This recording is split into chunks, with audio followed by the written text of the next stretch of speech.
What's up, you guys? It's Steve here, and we have an update for you. That stimulus reconciliation, the bill that is yet to be passed, could be getting larger. We've also got an update on the arrival times, the process, and what we can expect from Congress moving forward. And this is all coming from leader of the Progressive Caucus in the House of Representatives, Pramila Jayapal. I've got video footage I'm going to be sharing with you so you can hear it directly from her on the path forward on stimulus. And this is your stimulus and infrastructure bill update as of today, November 8th, 2021. Now we're going to be getting into all the details. As you know, there was actually 6 progressives that did not vote in favor of the infrastructure bill. Now, Pramila Jayapal is going to be discussing the negotiations that are taking place and how they pushed this through despite those 6 and got Republicans on board, because they're also saying the stimulus reconciliation bill is going to be larger, and it's going to be larger than what was proposed in the framework from President Joe Biden. Now, you guys know that, follow me here on the channel, that Pramila Jayapal was one of the ones that was pushing for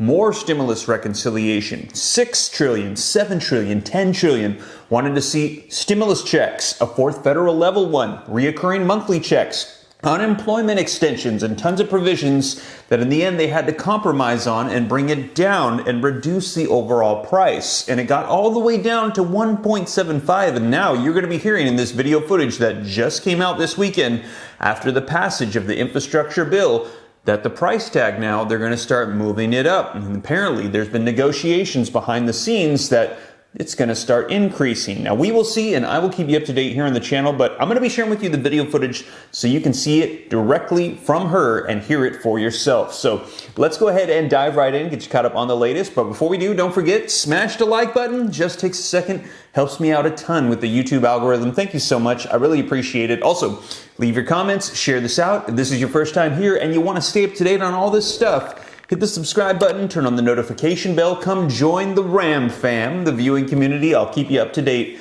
And if you got any specific questions for me, shoot them to me in the DM on Instagram at SteveRam3. Oh, and the second channel is going to be going live here very soon. I'll put a link in the comments. I'll pin it to the top. Go ahead and go over and subscribe, and we're going to be having the Steve Ram Personal Finance channel here for you soon, for those of you that are interested in learning more about money and personal finance. But with that being said, you guys, let's go ahead and dive right in, and let's take a look at this video footage that came up from Pramila Jayapal on infrastructure passing and the soon passing stimulus reconciliation bill.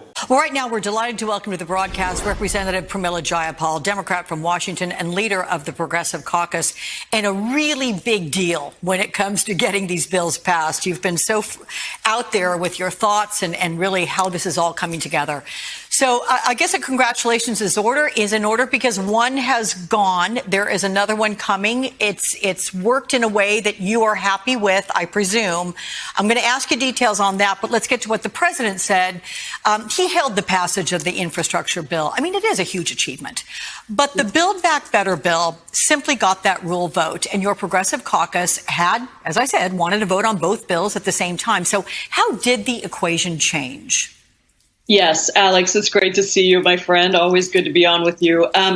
Look, we have been committed to how we get both bills through. And I would just remind everybody that 4 weeks ago, we had nothing on Build Back Better. We had an infrastructure bill, but we had nothing on Build Back Better. We didn't have a framework. We didn't have legislative text. We certainly didn't have a vote on the floor. We didn't have any agreement that it was actually going to pass. And what we were able to get last night is to the place where we were able to pass the infrastructure bill, get a firm commitment from all 6 moderates that they would vote for the rule. And, you know, they were not wanting to vote for the bill at the time. They would vote for the rule, and that in 10 days that they would vote for the Build Back Better Act once they've studied the scores. They needed some time to look at the numbers, but they would vote on it. And that is a commitment they made to me. It's a commitment they made to the president, and it's a commitment they put into writing. And so I think that we have to think about this as what was our goal here. And look, the other thing that happened last night, Alex, is that we, progressive leadership and moderate leadership, were able to get in the room. And when I say moderate leadership, I actually mean the 6 that were not there yet. We got in a room together and we worked out this deal on our own.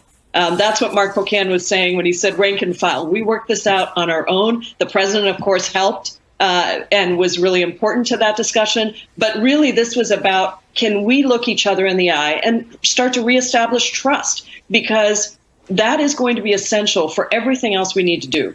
And there have been a lot of ways in which that trust has disintegrated. And I think this was a really important moment that I haven't seen anyone talking about yet, where we were saying, let's bring some creativity to the table in terms of how we solve this with the statement of agreement that they will vote for the bill. But also, let's start to look each other in the eye and not allow other people to come in and try to negotiate for us. Let's do it with each other. And I think that was a really important moment. I trust them completely. I will say that. I said that last night. I'll say it again. I trust that they looked me in the eye and said that they were going to pass the Build Back Better Act as soon as they had had a chance to look at the fiscal information. And that will be transformative. We will send it over to the Senate, just as we anticipated, with more in it, Alex, than even what was laid out in the Biden framework. So now we have paid leave in there. We have an agreement on pharmaceutical drug pricing. We have immigration.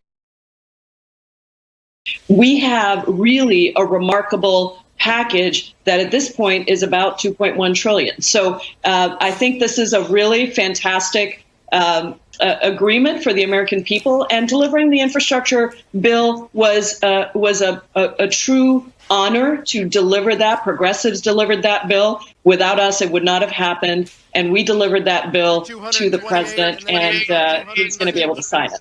Listen, major kudos on all of this, and you should be lauded for getting this all together. But to your point of looking colleagues in the eye, did you look in the eye of 6 of your progressive colleagues who you know voted against infrastructure? We're showing them on our screen. Did you know they were opposed? And were you aware that it was just enough of a number to actually send a message, but not enough to stop the infrastructure bill from passing? Yes and yes, we did. And listen, they would have been with us had we reversed the order of the bills and done the rule first and the BIF second, which we tried to get for quite some time. We were not able to get that, but they would have been with us if we had done that. But they really also had tremendous principle in feeling that, you know, they were, look, this is a hard situation where trust has disintegrated on so many levels. I have been very clear, Alex, to never call out people because I believe we have to work together. And I think we've just got to recognize that we have very slim margins. The Senate has to recognize that we have slim margins in the House. The House has to recognize the Senate has slim margins. And we collectively have to recognize we have slim margins. That's what leadership is about, is getting us to a place where you can do what you need to do, and you can also allow some space for members to be able to do what they need to do. So we delivered enough votes to pass the bipartisan infrastructure bill, as we said we would. And frankly, it also made more Republicans vote for the bipartisan infrastructure bill so that it could be more bipartisan. Because I'll tell you, had they not, had they not voted no, then fewer Republicans would have voted yes. And so I think this was a big win for everyone. Yeah, I'm just counting up Republicans. I believe there were 13. I think my addition is correct, who voted yes, who crossed over there and did that.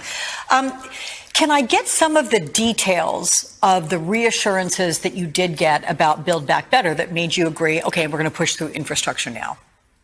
Well, we worked for hours, and, you know, people were saying, even our leadership was saying, you have to do this, you have to do this. But listen, negotiation takes time. This was between me and members of our caucus and Josh Gottheimer and members of their caucus. And we sat down and we worked out the language of the statement in some detail so that we all felt comfortable with it. We looked each other in the eyes. We made commitments to each other. They made them directly to me. And I think that is, it took some time. But I think this is where we have to be careful. If you put up a vote without consulting with the caucus, with both sides of the caucus, this is what's going to happen. And we've signaled that again and again. But last night we were able to take the time we needed and be able to work together to get this done. And I really give credit to Josh and the 6 for sitting down with us for such a constructive conversation and for committing to move the Build Back Better Act forward. And I believe them. They will. Did President Biden tell you that Senators Manchin and Sinema are on board with Build Back Better? I mean, because those two names have become very familiar in the vernacular of Americans, sitting around watching news and watching this unfold. I mean, they have long been the potential stumbling blocks. Conversations with both of them. I will say that, the conversations with Senator Sinema have been really productive. And I think whatever assurances she has given to the president, we did make the determination weeks ago to trust the president on delivering us 51 votes in the Senate. I mean, that we had decided that that's what we were going to do. But yes, I've had enough other conversations with other senators, as well as those two, as well as the president, where, I don't have 100% certainty, but I feel that we need to trust the president. This is what he said he would do, and I think he'll deliver on it. In terms of timing of pushing Build Back Better forward, when does the Senate vote? When does the House vote? Does this get done by Thanksgiving? Does it get done at least by the end of the year? Well, our hope was to get it done by Thanksgiving. I think it's still possible, though, though it will be, the Senate will have to move quickly, because what our agreement says is the vote will happen in the House no later than the week of the 15th. So if it could happen at the beginning of that week, that would be ideal. Mm-hmm. We'll send it over to the Senate. Then it has to, I think in the meantime, we can get the bill scrubbed from the parliamentarian to make sure there are no parliamentary challenges. And then we can send it over to the Senate. And Senator Schumer has said they would take it up immediately. He needs to make sure that happens. And they need to then deliver on the bill in the Senate with all pressure on every single one of those senators to get it done quickly. So there you have it, you guys. Let me know your thoughts in the comments down below. And that was Pramila Jayapal, head of the Progressive Democratic Caucus in the House of Representatives, and she said that those 6 that voted against it, AOC, Rashida Tlaib, all of the squad, that she said they would have been on board had they done the BIF after the procedural vote for the stimulus reconciliation. And she said negotiations are taking place. Sounds like $2.1 trillion might be the new price tag as they're adding in more into the stimulus reconciliation bill. And let me know your thoughts on the arrival time. Didn't necessarily sound very promising. She said they need to move right away if they're going to be hitting that aggressive time frame of getting this passed by Thanksgiving. Now, also keep in mind the fact that they still have to increase the debt ceiling, and they also have to avoid a government shutdown and fund the government, and they need to do this all by December 3rd, which might be the actual real deadline to get this stimulus reconciliation bill done. Now, whatever unfolds though, I'll be sure to keep you guys up to date here on the channel. Let me know your thoughts in the comments down below. And as always, you guys, thank you so much for joining me. If you made it this far and you haven't already, don't forget, smash the like button. Helps out with the YouTube algorithm a ton. Thank you so much. Also, share this out if you think it's going to help out other people. Hit the subscribe button to stay up to date. If you got any questions for me, shoot them to me in the DM on Instagram at SteveRam3, and join the new channel if you're interested in learning more about money, Steve Ram Personal Finance. But with that being said, you guys, hope this reaches you well. I'll catch you in the next one. Take care. God bless. This is Steve.